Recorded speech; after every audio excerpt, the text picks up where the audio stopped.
Everybody. BCom भाग 3. पाठीमागच्या वेळी आपण हे पाहिलेलं आहे की व्यावसायिक पर्यावरण म्हणजे काय.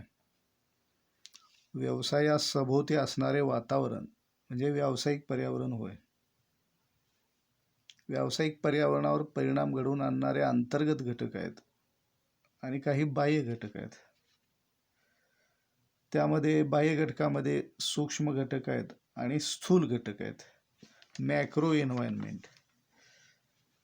मॅक्रो एन्व्हायरमेंटचे आपण पहिले 5 घटक पाहिले आहेत. Economic factors, social and cultural factors, demographic factors, political and government factor आणि नॅचरल फॅक्टर. असे 5 मुद्दे आपण पाहिलेले आहेत. मॅक्रो एन्व्हायरमेंट व्यवसायावर परिणाम घडवून आणणारे हे समग्रलक्षी पर्यावरणाचे घटक आहेत.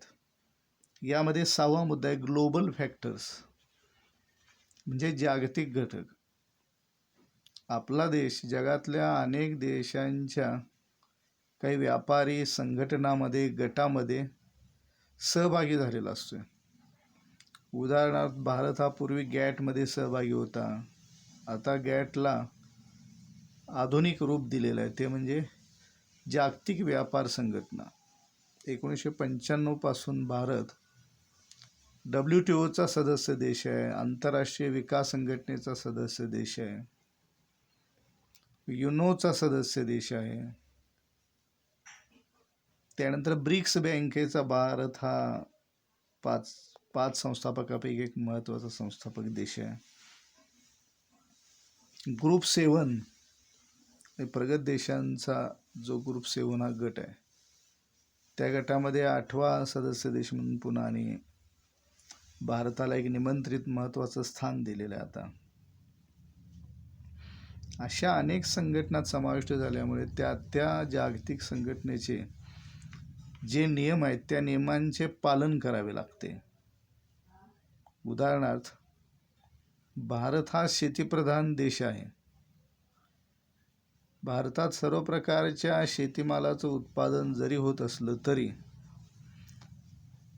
आपल्या देशामध्ये एखाद्या विशिष्ट शेतीमालाचं उत्पादन जगात सगळ्यात जास्त होत असलं तरीसुद्धा भारताला तो शेतीमाल काही किमान प्रमाणात आयात करावा लागतो. याचे काही चांगले वाईट परिणाम होत असतात याचा अभ्यास व्यावसायिकाने करायचा असतो. हे जागतिक घटक आहेत आणि त्यामुळे त्याचा अनुकूल प्रतिकूल परिणाम होत असतो. या सगळ्या बाबींचा अभ्यास समग्रलक्षी व्यावसायिक पर्यावरणात केला जातो. त्यानंतर यातला 7वा मुद्दा आहे तो म्हणजे टेक्नॉलॉजिकल फॅक्टर्स, तंत्रज्ञान विषयक घटक. जगात अनेक कंपन्या, उत्पादक, उद्योग संस्था, सरकारी संस्था वस्तूंचे उत्पादन, वितरण आणि संघटन, इनोव्हेशन यामध्ये सारखे बदल होत असतात. ज्या देशात संशोधन होते आणि अत्याधुनिक तंत्रज्ञानाचा वापर केला जातो, साहजिकच त्या देशाचे उत्पादन वाढते, किंमत कमी होते, मागणी वाढते. म्हणून जगातल्या सगळ्या देशांना या गोष्टीचा विचार करून आपला उद्योग किंवा व्यवसाय तंत्रज्ञानाच्या बाबतीमध्ये कसा प्रगत राहील याचे प्रयत्न करावे लागतात. आपल्याकडे सुधारित तंत्रज्ञान नसेल तर प्रगत देशांकडून ते आयात करावे लागेल, जागतिक कंपन्यांकडून ते आयात करावे लागेल आणि त्याचा स्वीकार करावा लागेल. हे झाले बाह्य पर्यावरणाचे 7 घटक. आता या पुढचं युनिटमधला पुढचं प्रकरण आहे ते म्हणजे इम्पॉर्टन्स ऑफ बिझनेस एन्व्हायरमेंट. व्यावसायिक पर्यावरणाचे महत्त्व काय आहे किंवा व्यावसायिक पर्यावरण का उपयुक्त ठरते, त्याची उपयुक्तता काय, ॲप्लिकेशन्स काय आहे, उपयुक्तता काय, उपयोग काय आणि महत्त्व काय? तर पहिल्यांदा व्यावसायिक पर्यावरणाच्या मदतीनं हे करणे शक्य आहे की identifying firm strength and weaknesses. आपल्या उद्योग संस्थेचे प्लस पॉईंट काय आहेत आणि मायनस पॉईंट काय आहेत, बलस्थान काय आहे आणि कमकुवत मुद्दा काय आहे, हे समलक्षी अर्थशास्त्र किंवा बाह्य व्यावसायिक पर्यावरणामुळे आपल्याला समजते. व्यावसायिक पर्यावरणाचा अभ्यास केल्यामुळे आपल्या उद्योग संस्थेचं बलस्थान कोणते आहेत आणि कमकुवत मुद्दे कोणते आहेत याची जाणीव होते. आणि ती झाल्यामुळे आपल्या उद्योग संस्थेला अनुसरून योग्य धोरण उद्योजकाला ठरविता येते किंवा व्यावसायिकाला ठरविता येते की ज्यामुळे आपला तोटा होणार नाही. आणि म्हणून हे महत्त्वाचं आहे की आपल्या उद्योग संस्थेचं बलस्थान आणि कमकुवत मुद्दा माहीत असला पाहिजे. बलस्थान जर जास्त शक्तिशाली असेल तर त्याचा फायदा घेता येतो आणि कमकुवत घटक ओळखून ते कसे कमी करता येतील याचा उद्योजकाला प्रयत्न करावा लागतो. त्याला अनुसरून धोरणं ठरवावी लागतात आणि व्यवसायातील निर्णय घ्यावे लागतात. त्या दृष्टीने व्यावसायिक बाह्य पर्यावरण महत्त्वाचे आहे. दुसरा मुद्दा आहे तो म्हणजे न्यू ब्रँच ऑफ नॉलेज. व्यावसायिक पर्यावरण ही व्यवसायात अर्थशास्त्रातील एक नवीन ज्ञान शाखा आहे. विविध व्यावसायिक पर्यावरणीय घटकांचा अभ्यास करावा लागतो. ते म्हणजे खरेदी विक्री विषयक पर्यावरण कसे आहे, व्यवस्थापनाचं पर्यावरण कसं आहे, संघटनात्मक पर्यावरण कसे आहे, खरेदी विक्री याबाबतचे पर्यावरण. तर ही एक नवीन ज्ञानशाखा आहे व्यावसायिक अर्थशास्त्रातील. याचा अभ्यास केल्यामुळे व्यवसाय यशस्वी व्हायला मदत होते. अन्यथा व्यवसायात यशस्वी होणं हे अवघड आहे. आणि म्हणून जपान या देशातील व्यावसायिक पर्यावरण आणि आपल्या देशातील व्यावसायिक पर्यावरण, जपानमधले व्यावसायिक पर्यावरण नेहमी उत्तम प्रतीचे असते. त्या दृष्टीने आपल्या देशात सुद्धा ही नवी ज्ञानशाखा विकसित झाल्यामुळे उद्योगांना संकटापासून, धोक्यापासून, तोट्यापासून उद्योग वाचविता येतात. त्यानंतर पुढचा मुद्दा आहे तो म्हणजे क्लिअर नॉलेज ऑफ बिझनेस. व्यवसायाचे सुस्पष्ट ज्ञान होते. बाह्य व्यावसायिक पर्यावरणामुळे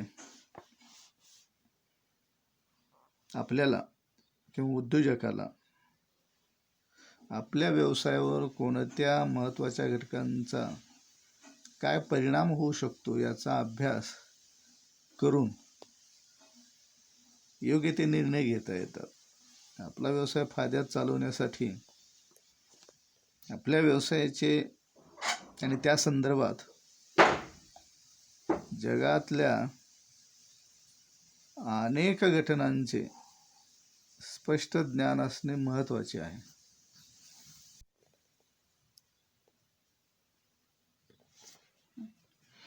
आपल्या व्यवसायातील अपयश आणि धोके टाळण्यासाठी व्यवसायाबद्दलचे सुस्पष्ट ज्ञान असेल, माहिती असेल, देशातील आणि परदेशातील जगातील व्यावसायिक पर्यावरणाचे अचूक अभ्यास असेल, स्पष्ट ज्ञान असेल, माहिती असेल तर आपल्याला अपयश किंवा धोके हे टाळता येतात.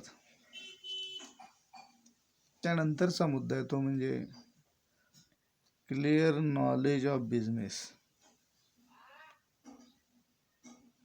व्यवसायाचे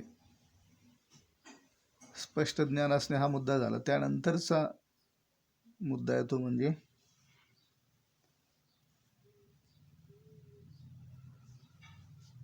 to accept challenges before businesses. To accept challenge before business. व्यवसायासमोरची विविध प्रकारची आव्हाने, ती आव्हाने स्वीकारण्यासाठी व्यावसायिक पर्यावरणाचा उपयोग होतो. व्यावसायिक पर्यावरणाचा अभ्यास केल्यामुळे व्यावसायिकांना आपल्या व्यवसायात वर्तमान काळात काय संधी आहेत याची माहिती मिळते आणि काय धोके आहेत त्यांची पण जाणीव होते. आणि म्हणून धोक्यांपासून बचाव करण्याचे काही डावपेच व्यावसायिकाला आखता येतात. वास्तविक पाहता वर्तमानकालीन आणि भविष्यकालीन व्यवसायातील संधी आणि धोके जाणून घेतल्यामुळे अपयश, तोटा, स्पर्धा यांचे प्रमाण कमी होते. व्यवसायामध्ये आव्हाने अनेक असतात. काही वेळेला मार्केटमध्ये नवीन स्पर्धक निर्माण होतात, त्यामुळे आपल्या मालाची मागणी कमी होते. काही जागतिक मोठ्या कंपन्या आपण उत्पादन करत असलेल्या व्यवसायात प्रवेश करतात, त्यामुळे आपल्या व्यवसायाची मागणी कमी होते. खाद्यतेल उत्पादनात काही मोजक्या कंपन्या जगामध्ये स्पर्धा करत आहेत. उदाहरणार्थ जेमिनी या कंपनीचं सूर्यफूल तेल हे खाद्यतेल आहे. आणि त्यामुळं समजा अशा प्रकारची मोठी कंपनी एखाद्या नवनवीन देशात जर सगळीकडे जर त्या कंपनीनं आपला विस्तार केला तर तिथल्या स्थानिक कंपन्यांना मोठी स्पर्धा होते, त्याचा परिणाम होतो. सांगली कोल्हापूर जिल्ह्यात स्टार ही एक खाद्यतेल उत्पादन करणारी कंपनी आहे. या कंपनीला अशाच मोठ्या कंपन्यांशी नेहमी स्पर्धा करावी लागत आहे. हे व्यवसायातलं आव्हान आहे. असे नवीन स्पर्धक येतात, तंत्रज्ञान बदलते, अत्याधुनिक तंत्रज्ञानावर आधारित असणारा उद्योग आपल्या देशात वस्तूंचा प्रवेश करतो, तेव्हा साहजिकच आपल्या वस्तूच्या विक्रीवर त्याचा प्रतिकूल परिणाम होतो. त्यामुळे आपल्या व्यवसायाच्या यशावर त्याचा प्रतिकूल परिणाम होतो. याची दृष्टी जाणून घेण्याचा कल उद्योजकाचा असला पाहिजे. समग्रलक्षी बाह्य पर्यावरणामुळे त्याचा अभ्यास करून या गोष्टी जाणून घेता येतात. नवा स्पर्धक, नवतंत्रज्ञान, त्यानंतर काही नवीन नियमांचा लाभ घेणारे उद्योग येतात. अशी सगळी आव्हानं ही व्यावसायिक पर्यावरणाचा अभ्यास असल्यामुळे स्वीकारता येतात. स्पर्धा जीवनाचा भाग आहे, तसाच तो व्यवसायाचा पण भाग आहे. आणि ते जाणून आधीच काही उपाय योजता येतात उद्योजकांना, व्यावसायिकांना. ते उपाय योजले म्हणजे ही आव्हानं कमी होतात. म्हणून व्यावसायिक पर्यावरण याचे हे महत्त्व आहे की आव्हानं स्वीकारण्याला आपल्याला मदत होते. त्यानंतरचा मुद्दा आहे तो म्हणजे प्रॉपर स्ट्रॅटेजी, योग्य अशा प्रकारची व्यूहरचना. व्यवसाय चालवण्यासाठी व्यावसायिक व्यूहरचना आखावी लागते. अशी योग्य व्यूहरचना आखली म्हणजे व्यवसायातील अपयश कमी होते. आणि म्हणून व्यावसायिक पर्यावरणाच्या योग्य अभ्यासामुळे व्यवसायासाठी योग्य व्यूहरचनेची आगाऊ मांडणी करणे शक्य होते. जेव्हा गरज असते तेव्हा पर्यावरण विश्लेषणामुळे व्यूहरचनेचे योग्य परिवर्तन करण्यास मदत होते. व्यवसाय सुद्धा त्यात काही डावपेच आखावे लागतात. स्पर्धकांना, प्रतिस्पर्ध्यांना, ग्राहकांना लक्षात घेऊन उद्योजकाला अशा योग्य डावपेचांची आखणी करणे, त्याला व्यूहरचना असे म्हणतात. अर्थात धोका कमी व्हावा, नुकसान कमी व्हावे, तोटा होऊ नये या संदर्भात हे डावपेच असतात. विकास व्हावा या पद्धतीचे काही डावपेच असतात. त्यामुळे योग्य अशा प्रकारची व्यूहरचना आखली की यश मिळायला मदत होते. त्यानंतरचा मुद्दा आहे तो म्हणजे सोशल प्रेस्टीज, सामाजिक प्रतिष्ठा. देशातल्या व्यावसायिक पर्यावरणाचा विचार करून व्यवसाय सुरू केल्यानंतर समाजामध्ये त्या उद्योगांना प्रतिष्ठा प्राप्त होते. या उद्योजकांची पत वाढते, त्या उद्योगाची पत वाढते.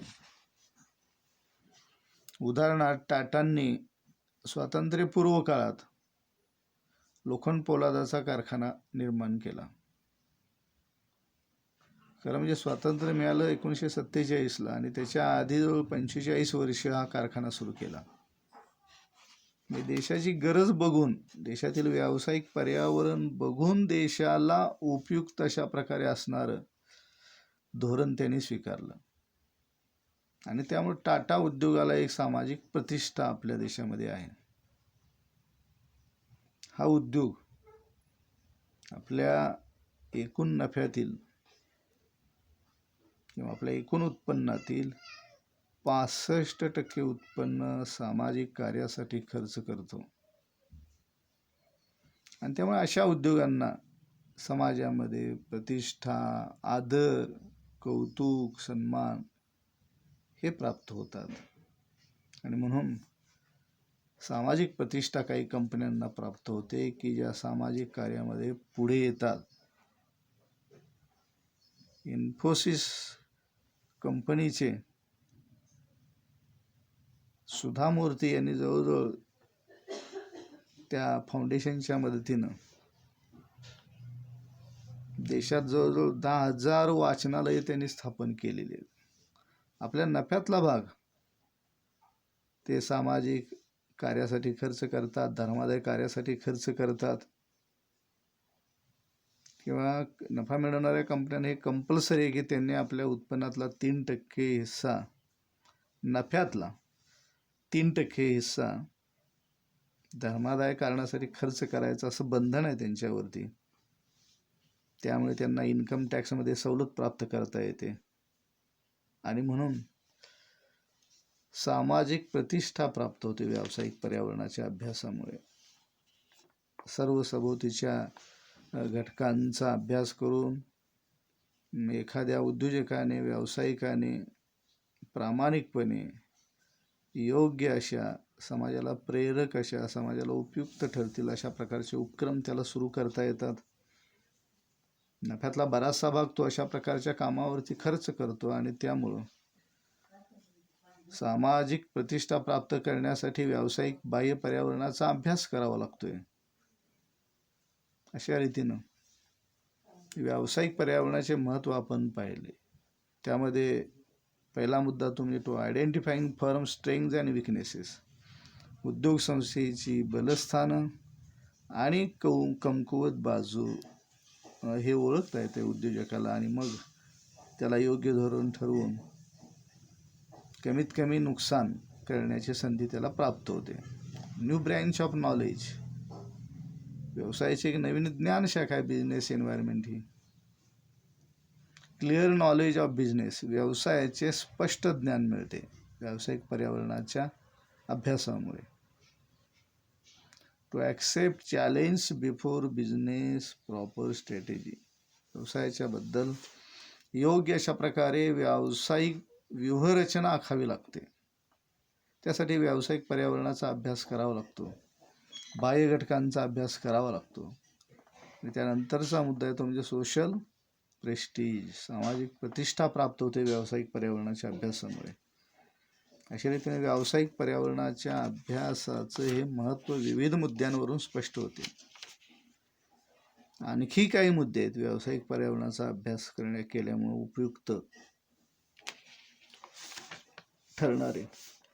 ते काही महत्त्वाच्या मुद्द्यांचा आपण या ठिकाणी विचार केलेला आहे आणि त्यामुळे व्यावसायिक पर्यावरणावर पर्यावरणाचं महत्त्व असं अनेक कारणांच्यामुळं असल्यामुळे त्याच्या अभ्यासाला अलीकडच्या काळात महत्त्व प्राप्त झाले आहे.